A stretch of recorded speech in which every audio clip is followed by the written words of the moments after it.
Thank you for joining me. I'm going to be reading the Earth Class Notes written by the 12th Apostle on gift offering. A gift is not a reward or payment for works, but is an offering to any and all who will sovereignly, freely, and truly accept it as such here and now on altered earth.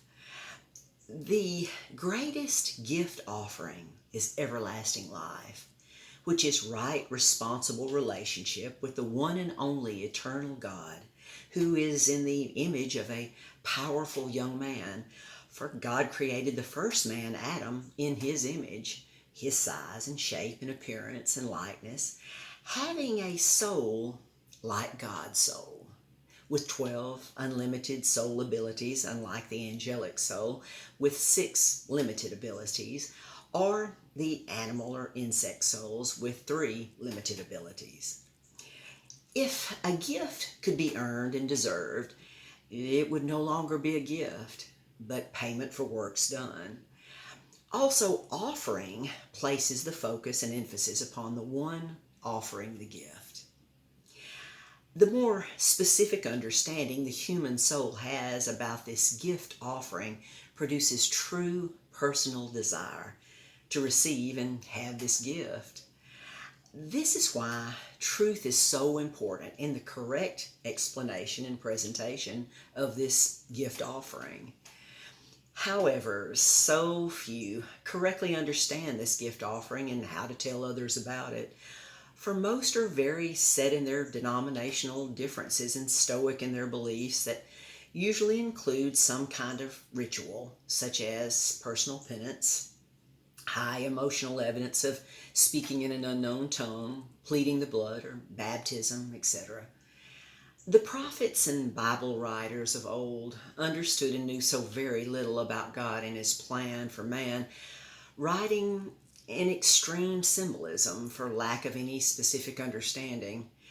Thus, so few human souls knew what to believe about God or his plan of love and not fear. The human soul has a natural fear of what they don't understand, especially death or what, if anything, is beyond.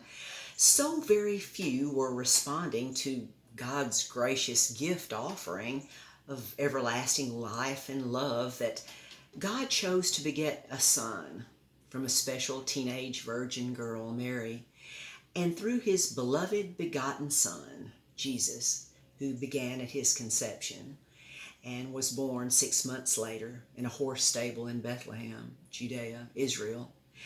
God proved his great love to all souls everywhere as Jesus lived a perfect, sinless life for 43 years, the number of testing.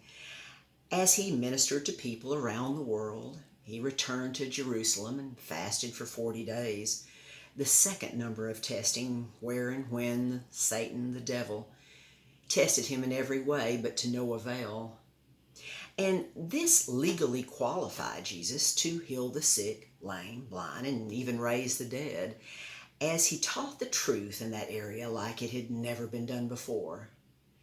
He came unto his own, and his own received him not. But as many as received him, to them gave he power to become the sons and daughters of God, even to them that believe on his name. John 1, 11 and 12.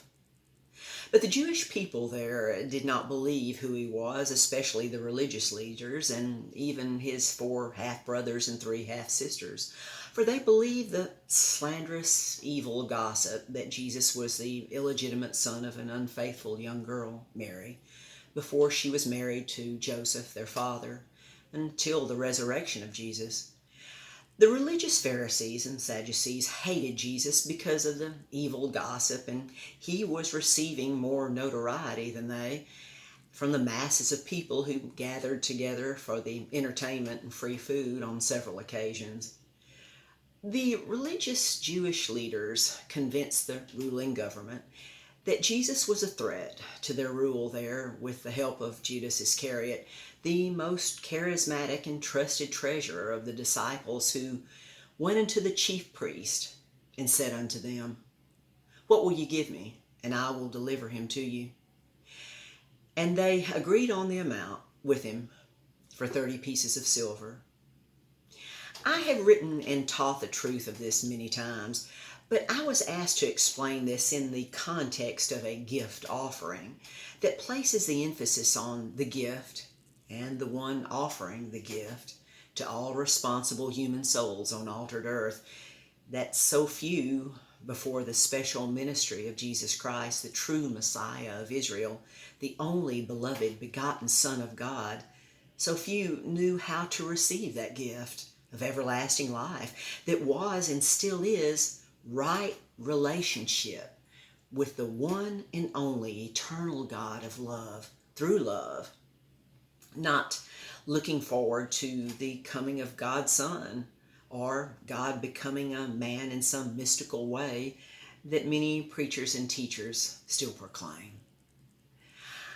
I believe that you see how important it is to understand, know, and believe this proven truth now.